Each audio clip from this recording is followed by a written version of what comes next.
Yeah, très intelligent.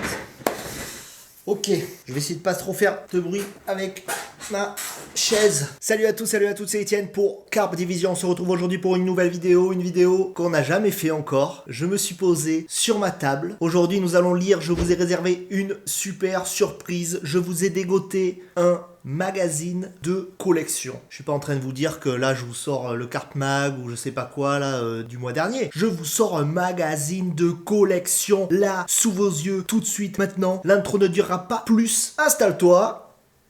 C'est parti.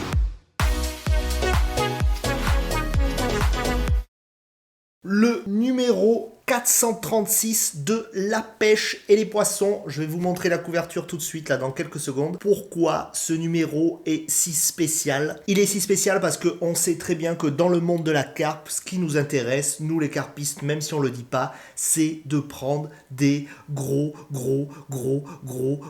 poissons, des gros poissons toujours plus gros. Je grossis les traits en me disant ça, mais ce qu'on espère tous au fond de nous, c'est de prendre une méga carpe. Oui, je fais de la SMR, y a pas de problème. Ce magazine, on va le voir ensemble. J'appelle le numéro 436, La Pêche et les Poissons de septembre 1981. Il est là. Il est en ma possession, il est en votre possession, là, derrière votre écran. Oui, c'est un collector que vous avez là sous les yeux. C'est une pièce de collection assez difficile à trouver. Bon, ça se trouve, hein. Franchement, ça se trouve. J'ai réussi à le trouver, donc ça se trouve. Il est là. Ce magazine est de collection et ce magazine est très spécial car il y a l'histoire du record du monde, du premier record du monde de pêche à la carpe qui est raconté à l'intérieur de ce magazine. Ça fait quelques semaines que je me suis procuré ce Pêche et Poisson numéro 436 de septembre 81. Je l'ai vraiment vite fait feuilleter, j'ai pas lu l'article, je me suis pas spoilé, bon je me suis déjà beaucoup spoilé parce que cette couverture je l'avais déjà vue plusieurs fois dans des magazines, l'article je l'ai déjà vu passer mais je me suis jamais attardé à le lire en entier, je connais à peu près l'histoire de ce poisson et de ce pêcheur qui a éclaté en début des années 80 le record du monde de pêche à la carpe. J'ai envie qu'on le découvre ensemble et on va le lire de A à Z ensemble, on va le commenter, on va bien rigoler. Le papy là, il est pas en mode no-kill à l'époque là, il est pas en mode no-kill. Je suis content de l'avoir là. Je suis content de l'avoir trouvé. Je suis vraiment pas en train de vous mytho, je ne l'ai pas lu l'article encore. La Pêche et les Poissons, 74 livres, record du monde. 74 livres. Le récit exclusif du pêcheur. Exclusif. Le récit exclusif du pêcheur. Pour vous sur cette chaîne Carpe Division. Bienvenue à toi si t'es nouveau sur cette chaîne. Allez, je suis tout excité. Ce magazine coûtait 10 francs à l'époque. 10 balles. 10 balles. La petite pièce de 10 balles. La Pêche et les Poissons. 10 balles. Tout d'abord, cette couverture. Donc, cette couverture, elle est mythique. On voit ce pêcheur là, c'est lui qui a eu le record du monde. On voit deux personnes à côté, un garçon, une fille, je sais pas qui c'est. Et on voit aussi ce magnifique poisson qui, entre nous, on peut se le dire, n'est pas dans sa meilleure forme. On est en 1981, je le rappelle. C'est parti. Bon, sommaire. Voici les photos et le récit de la capture de la fabuleuse carpe de 74 livres dont nous vous avions annoncé la prise dans notre dernier numéro. Ils avaient fait un teaser de cette carpe. Un extraordinaire record qui fera date dans l'histoire de la pêche sportive. Page 12. On va page 12 ? On va page 12. C'est vraiment le school, hein. Bon, c'est du noir et blanc. Oula. Et bien sûr, avant la page 12, en page 11, on retrouve une petite page de pub. Une carpe de 74 livres, record du monde absolu. C'est pas genre, ouais, c'est le record du monde. C'est le record du monde absolu, mon gars. C'est celui-là et c'est celui-là et rien d'autre. Une carpe de 74 livres, record du monde absolu, a été pêchée dans l'Yonne. Donc Lyon, c'est où Lyon? Je sais même pas où c'est. Je veux regarder tout de suite. Ok Google, où se trouve Lyon? La Lyonne se trouve généralement dans la savane. L'Yonne est une rivière de la moitié nord de la France. Elle est le principal affluent gauche de la Seine. Donc on reprend. Une carpe de 74 livres, record du monde absolu, a été pêchée dans l'Yonne par Marcel Rouvière. Grâce au nylon Water Queen. Comme Marcel Rouvière, vous aussi utilisez le nylon Water Queen. Petite page de pub. Et là directement on passe en page 12. Je pense qu'il y a un bel article, il y a de belles photos. Une carpe de 74 livres. Et là, je vois directement mais quelque chose de superbe au premier plan. Je vois le gendarme. C'est le gendarme old school. Ou sinon, c'est un garde-pêche. Et je vois surtout l'énorme carpe qui est dans une brouette. Oui, elle est dans une brouette. Le carnage. Carnage total, la carpe de 74 livres dans la brouette, au calme, avec le petit gars derrière avec ses petites bretelles. Et à côté, on voit le mec qui sort de son bureau en cravate et qui se dit mais qu'est-ce que c'est que ce poisson? Nouveau record du monde. Ah oui, mais c'est bien ça, c'est donc le brigadier de la police. Le brigadier de police, le boucher, le poissonnier, tout le monde a été mis à contribution pour une pesée historique. Ah mais c'est magnifique, mais ils ont ces têtes, mais c'est trop old school. Avec l'énorme carpe au milieu qui va être pesée. Il a fallu l'aide de 2 jeunes vacanciers et d'une brouette pour transporter le monstre depuis le bord de l'eau jusqu'à chez Madame Piu, détaillante à Montereau. Magnifique, regardez-moi ça, il transporte son trophée, cette grosse carpe au record, sur une brouette. Sur une brouette. Marcel Rouvière, il savait pas encore, mais il était en train d'écrire l'histoire du carp fishing en transportant cette carpe de 74 livres dans une brouette. Trop la classe, trop la classe. Et là, il pose à côté de son trophée. La carpe est au sol en train d'agoniser. Elle n'agonise plus du tout parce que elle est complètement morte. Malheureusement pour cette superbe carpe, mais bon.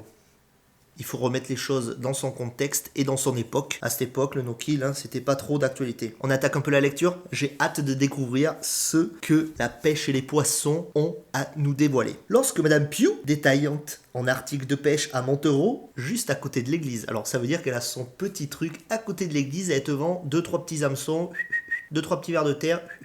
Un petit bouchon en liège. J'ai reçu des nouveaux bouchons en liège, vous m'en direz des nouvelles. Lorsque Madame Piu, détaillante en articles de pêche à Montereau, m'annonça au téléphone la prise de cette carpe, je ne la crus pas. On en reçoit tellement de ces records fantaisistes, des tanches qui sont des carpes, des ablettes qui sont des vandoises. Madame Piu devrait prendre les livres pour les kilos, ce n'est pas possible. Mais non, elle insiste, le poisson est devant elle, elle a bien dit 37 kilos. Bien sûr, quand on pèse un poisson, avec le poids du sac, bien mouillé bien sûr, 37 kilos. 37 kilos, c'est beaucoup, c'est énorme. Du coup, les projets de la journée sont abandonnés. Me voilà sur une route surchauffée en direction de Montereau, à la rencontre de ce poisson historique dont on n'a pas fini de parler. 37 kilos. Presque 12 kilos de plus que l'ancien record de Jean-Louis Baudier, dont on pensait qu'il s'agissait de la plus grosse carpe prise à la ligne en Europe. Celui-ci nous l'avait dit à l'époque qu'il pensait pouvoir battre son propre record, tant il y en avait de très grosses carpes dans le lac de Saint-Cassien. Encore le lac de Saint-Cassien. On est en 1981. Saint-Cassien est déjà le roi, le king, le boss, le shoot de Michael Jordan. Le jeune pâtissier de Nice a pris depuis de fort belles pièces, mais pas au-dessus de 25,5 kg malheureusement. C'est quand même énorme. Le nouveau recordman, détenteur d'un probable record du monde puisqu'il n'existe en la matière aucune source officielle autre que les records de la pêche, Monsieur Marcel Rouvière est un retraité tranquille d'un petit village à flanc de colline, Gardeloup, à quelques kilomètres de Montereau.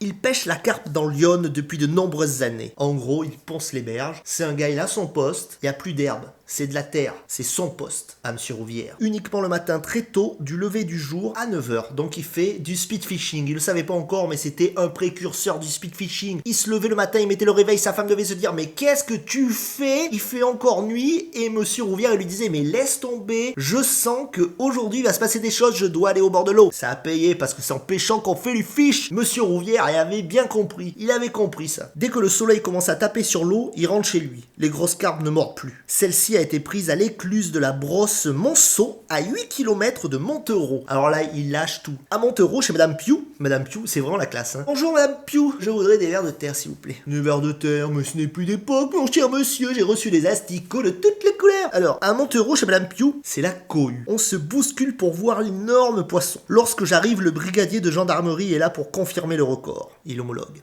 Mais avant, dit-il, on va peser le poisson devant tout le monde. Monsieur Rouvière est appelé. Il doit charger son monstre dans le coffre de sa voiture. Encore. Alors ça, c'est le grand classique. Mais qu'est-ce que vous avez de tous mettre des cartes dans le coffre de vos voitures? Si t'as vu la vidéo sur 5 destinations de rêve dont je te mets l'affiche juste au-dessus, tu sais de quoi je parle. Aidé par 2 jeunes en vacances, Nathalie et Sylvain, pêcheurs passionnés, qui ont aidé Monsieur Rouvière à sortir la grosse bête de l'eau. Ouvrez les guillemets. Sans eux, dit-il, je n'y serais pas arrivé. J'étais beaucoup trop fatigué. Fermez les guillemets. Fermez les guillemets. C'est relou. C'est beau.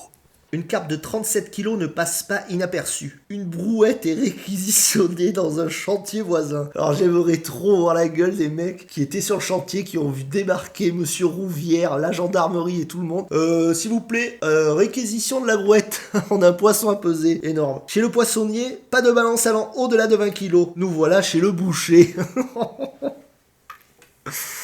Je vois déjà le crochet du boucher arriver là. Là, l'œil officiel et assermenté du brigadier. C'est magnifique. C'est magnifique comment c'est écrit. Là, l'œil officiel et assermenté du brigadier lit 37 kilos. Il court à la mercerie voisine pour faire taper le poids sur l'attestation. C'est la petite histoire d'un record du monde. Magnifique cette histoire. La carpe, brouette, elle est passée. Poissonnier, boucher, elle est passée dans un coffre. Elle a vécu. Là, on voit donc le constat. Nous, Laurent Charles, brigadier de police municipal, assermenté par le tribunal d'instance de Montereau, avons été appelés par monsieur Piou, monsieur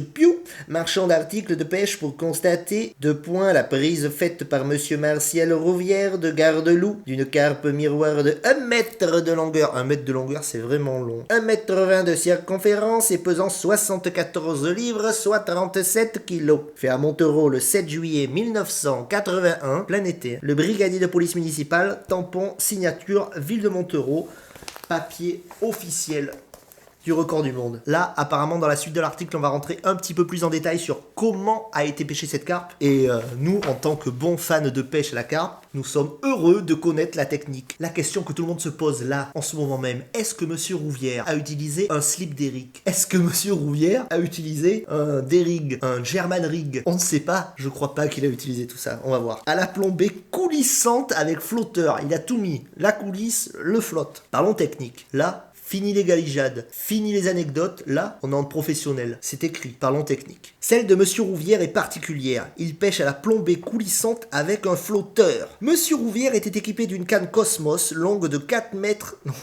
4,80 m, c'est une bonne canne. D'un moulinet Spinit 8200, 150 mètres de 35 centièmes et un bas de ligne de 28 centièmes. Il avait bien sûr compris que on mettait encore de ligne du épais en bas de ligne un petit peu plus petit. Très très malin ce monsieur Rouvière. Ouvrez les guillemets. D'habitude, je mets du 26 centièmes, mais en ce moment, dit-il, les eaux sont assez fortes et un peu troubles, ce qui me permet d'augmenter légèrement la grosseur. Ligne et bas de ligne sont du quoi? Je connais pas cette marque. Du Groig GT de Water Queen, à cause de son élasticité qui encaisse les coups de tête des gros poissons sans casser. Monsieur Rouvière, tu lui faisais pas, monsieur Rouvière. Rouvière, c'était un vrai pêcheur, c'était pas un pêcheur du dimanche. Il s'y connaissait en matériel, c'était pas un pimpoy là qui est arrivé là, qui a jeté deux grains de maïs et qui a pris la grosse carpe. Lui, il était chaud, monsieur Rouvière, il s'y connaissait en pêche, c'était sa passion. L'hameçon est un simple renversé à œillet numéro 2-0. Là, on n'est pas sur de l'hameçon du 8 avec une pop-up de 12 mm, ok? Monsieur Rouvière, il fait du sale, il est pas là pour blaguer. Ouvrez les guillemets. Les hameçons à palette, dit monsieur Rouvière, présentent un grave inconvénient pour la pêche des gros poissons. Le fil enroulé sur la tige bute contre la palette qui, à force, finit par le couper. Non mais monsieur Rouvière est trop chaud de la pêche. Il a toutes ses techniques. Rouvière, président. Non mais Rouvière, t'es trop balèze. Regardez la suite. Moi, j'utilise des hameçons à œillet que je monte exactement comme les hameçons à palette. Les enroulements de fil butent alors contre la forme arrondie, ce qui supprime tout risque de rupture. Non mais c'est trop la classe. C'est trop la classe. Il trouvait que les hameçons à palette ça allait pas parce que ça coupait. Il a adapté les hameçons à œillet arrondi avec un petit peu la même technique d'accroche et il s'est rendu compte que ça coupait pas du tout. Il a bien calculé son coup. Il est trop... Mais non. Monsieur Rouvière, t'es le patron. Je sais pas vous, mais quand j'ai attaqué cette vidéo en disant que je vais lire un petit peu ce truc, je croyais qu'il y aurait que des anecdotes, que j'allais rigoler parce que la carpe, elle est sur une brouette. Mais en fait, le gars, il s'y connaît de ouf. Et ça parle pêche, c'est bon. Là, on n'est pas en train de faire du mauvais blabla, quoi. Ça déchire. Là, c'est une partie de l'histoire du carp fishing que je suis en train de vous lire, là. Ça, c'est trop bien. Et que je suis en train de découvrir avec vous.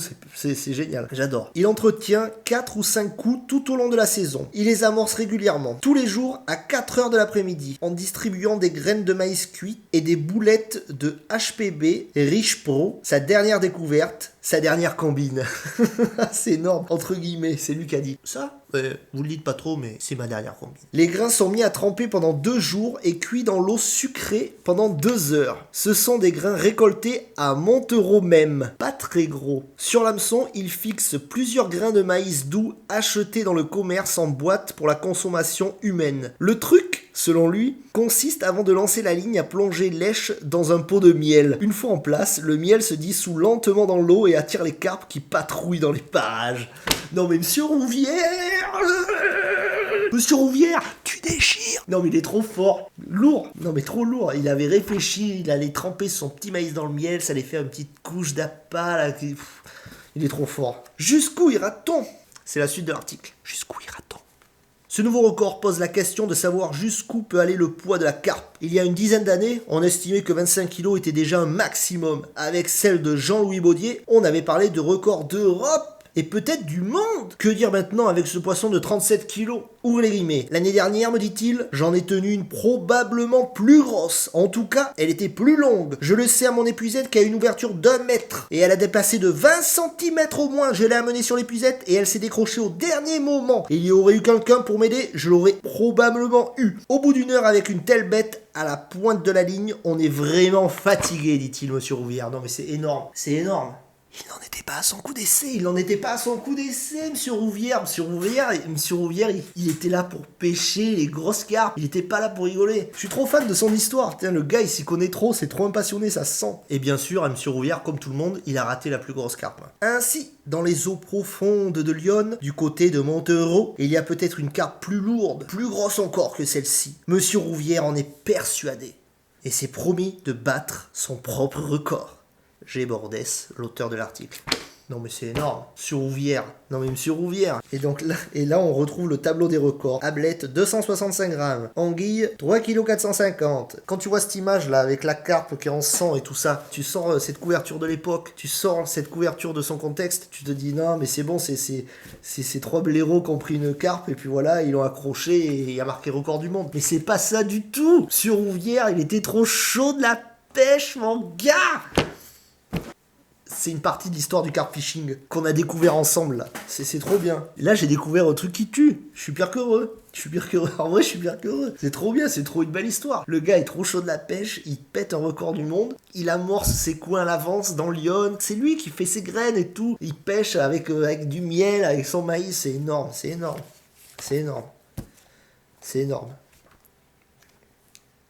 trop bien. C'est génial. Je regarde par là parce que je vois que j'ai un autre magazine. Un Carp Magazine. Le numéro 1 de Carp Magazine. Il est là. Bien vintage, bien old school. 2 collections. Si vous avez envie qu'on le lise ensemble la prochaine fois, comme bon youtubeur qui se respecte, je vais vous dire un maximum de pouces bleus, abonne-toi et dis-le moi dans l'espace commentaire. On veut que tu refasses une lecture de magazine old school comme ça. Là, il est là. Carp Magazine. La revue du carpiste français et européen. 30 francs. C'est le numéro 1. De 1992. Un collector aussi. Si t'as envie qu'on le lise ensemble, tu sais ce qu'il se reste à faire. En tout cas, garde dans un coin de ta tête que c'est en pêchant qu'on fait du fish comme Monsieur Rouvière, en se levant tôt le matin. Il est trop fort, Monsieur Rouvière. T'es mon idole.